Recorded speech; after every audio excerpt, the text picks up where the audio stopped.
Oh, you got an ass on you, all right. See, that's what he's talking about. You could do the rump shaker, huh? The thug shaker. Give me the thug shaker, dude. Shake your ass. Take your hands off it and shake that shit. Pull your shirt up. I know you can shake it. Shake it. Yeah, that's some thug ass right there. You thought I was feeling you? I want you so fucking bad. Isis Gaston is a 23-year-old rapper from the Bronx, New York. You know that place where they be killing 13-year-old boys and making diss tracks about them? Her infamous career began in March of 2021 after meeting this producer known as Riot USA, and she is most known for her hit single, Munch. You thought I was X-Rain? Them beats going buzz. Dude is a gamer, he minus so much. Ores in the furnace, I'm cooking them up like... And as most of you probably know, since her big break back in August, she hasn't left any fucking feed across any social media. Your mental, turn your membrane into pasta. To my stepkids, I'm Obama. For my fans, I'm honored. Y'all done shaped the nigga pockets. Took my shorty to Red Lobster. Y'all who started the Ice Spice. Oh, you said both guys. You thought I was feeling you? That nigga Munch. Nigga think he gave for lunch. This my cardio, give me one like. You thought I was feeling you? That nigga Munch. Nigga think he gave for lunch.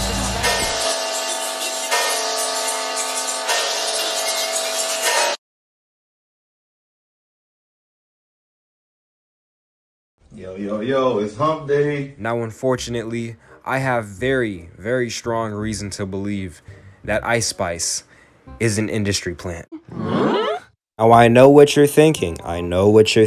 Here goes another YouTube virgin calling someone out for being an industry plant when they're not. Hold your damn horses, because this goes a lot deeper than that. But first, before we even explore the depths of this and go deeper, I need to explain what an industry plant is. So that's what I'm gonna do right now. Yeah, fuck that doodle out my butt. The Urban Dictionary defines industry plant as, hold on, let me find it real quick. An artist who has a major label backing their movement, but presents themselves as a homegrown startup label to create a pseudo...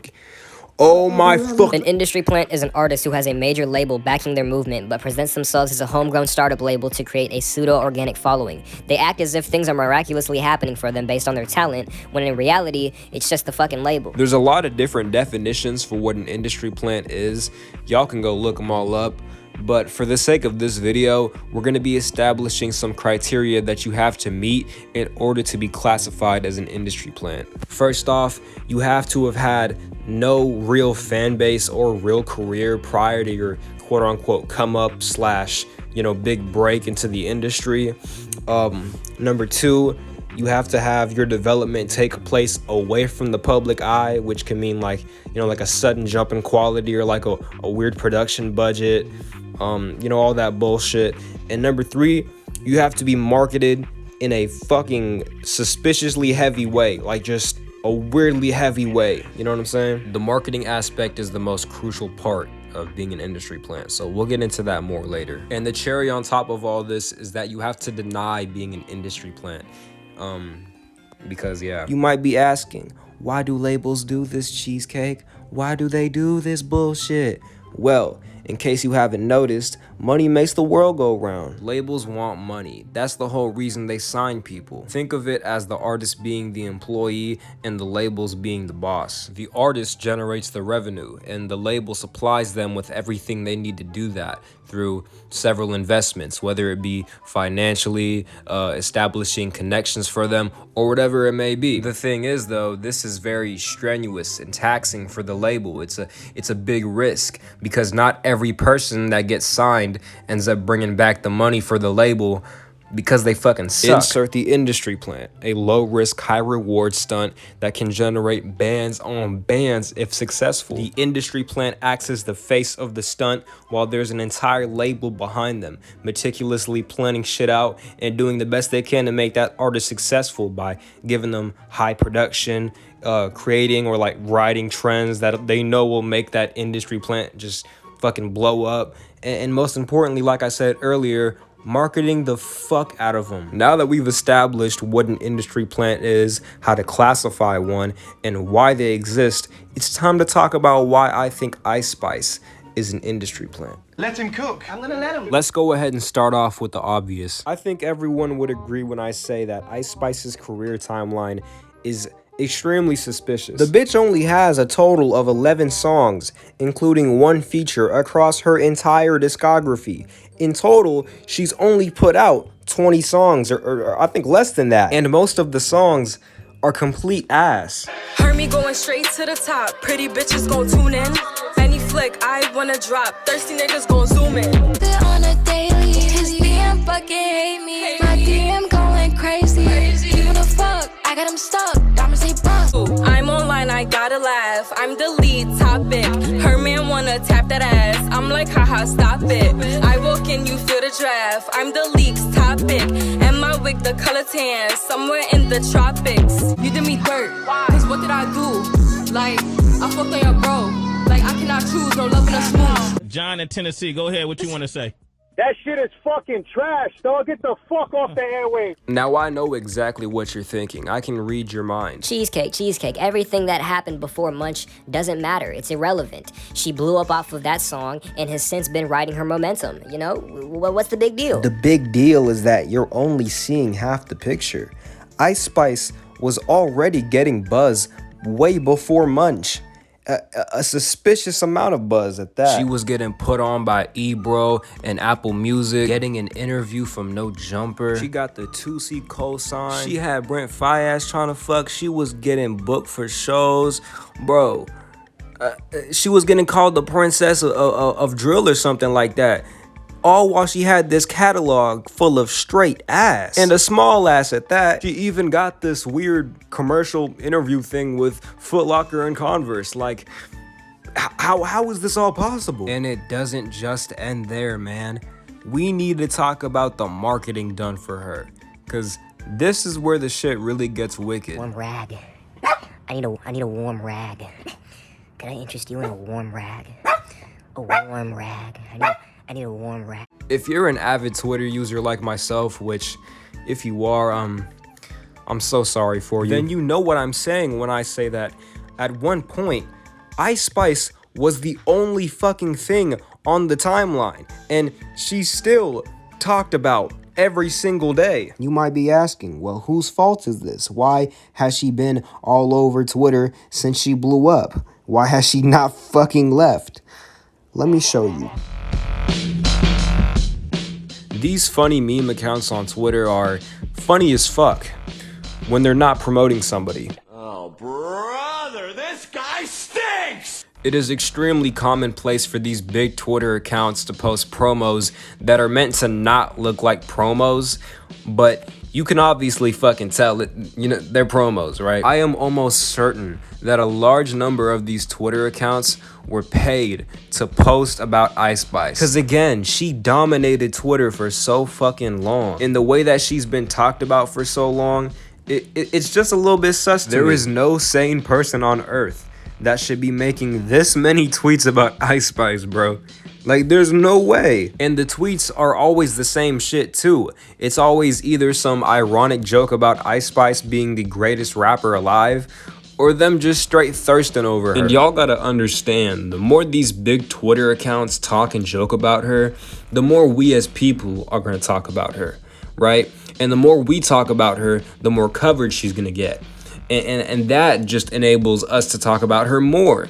So it gets to the point where whether you like her or not, whether you're hating on her or loving her or making jokes about her, you're going to be talking about her, and everyone's talking about her. We also have to take into account that exposure literally shapes people's entire musical tastes, right? That's neurological fact. That's not conspiracy. So when people are constantly exposed to her music through these memes on social media, not only is the fact that she's all over our screens going to make us want to talk about her more, but it's going to make us more familiar with her and tune our ears to her liking and to her music. And again, that's not conspiracy. That's facts. You want to know what I thought when I first heard this Pink Pantheress song? Man, what the fuck is this weak ass, pixie ass, dumbass? You want to know what I think about it now after hearing it a million times? Say that I'm good enough, grabbing my think about shit that I should've done. The marketing doesn't just end there though. We need to talk about the Drake drama. God, we need to talk about the Drake drama. There is no way that a real human being wrote this robotic ass message. And not to mention, Munch wasn't even officially out yet. There was just a trailer of her shaking her ass to the song.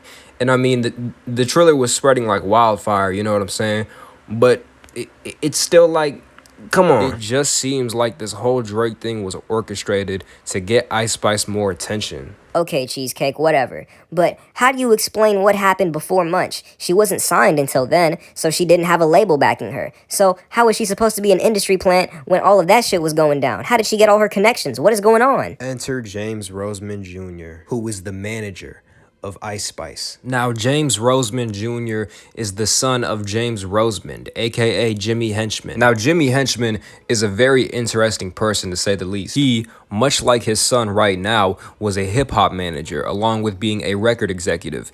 And just by looking through his background and history, you can see that this dude was extremely tightly woven into the music industry and entertainment industry as a whole. By looking through his criminal past, you can clearly see that this dude had money and connections. So is it a stretch to say that maybe his son, James Roseman Jr., is also extremely tightly woven into the music industry? Maybe, just maybe, James Roseman Jr. took up Ice Spice, teamed up with Capitol Records, and crafted the most successful industry plant known to man without us even noticing.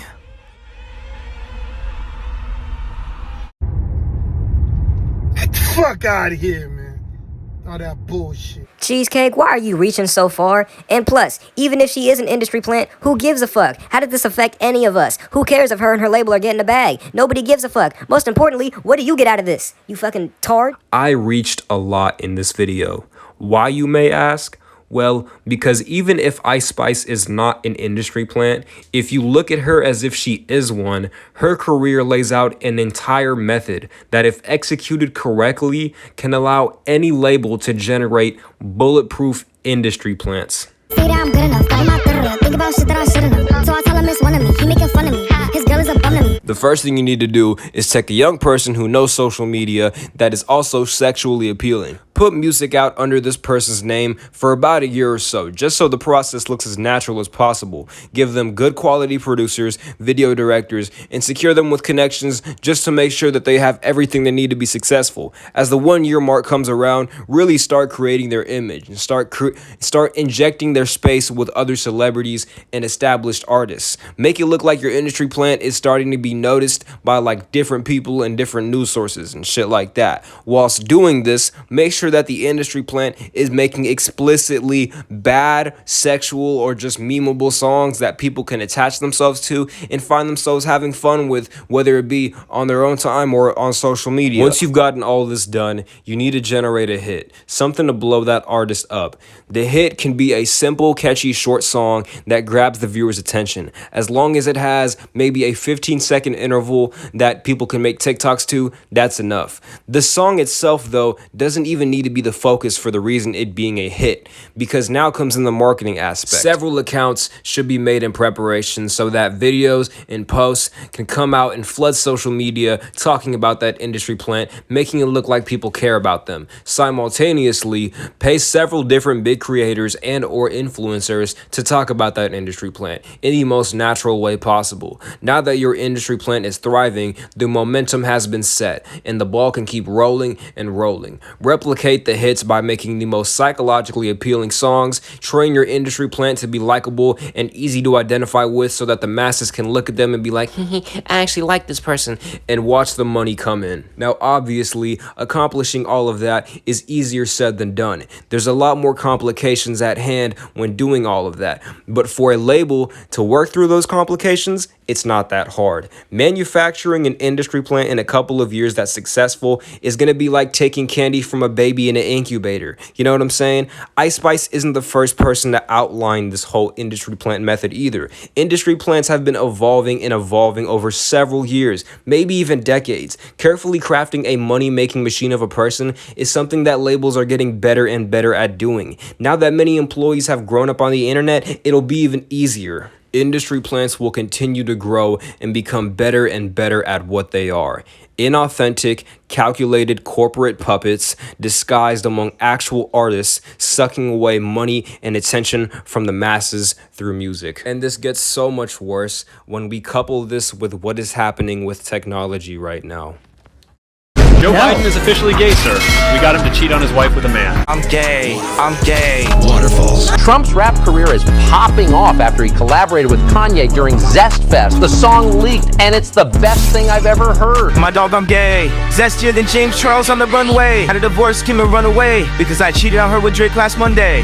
Running out of money because I lost a bet. Not coming out sooner is the only thing I regret. Kanye and I have been getting it on ever since we met inside my brand new Corvette.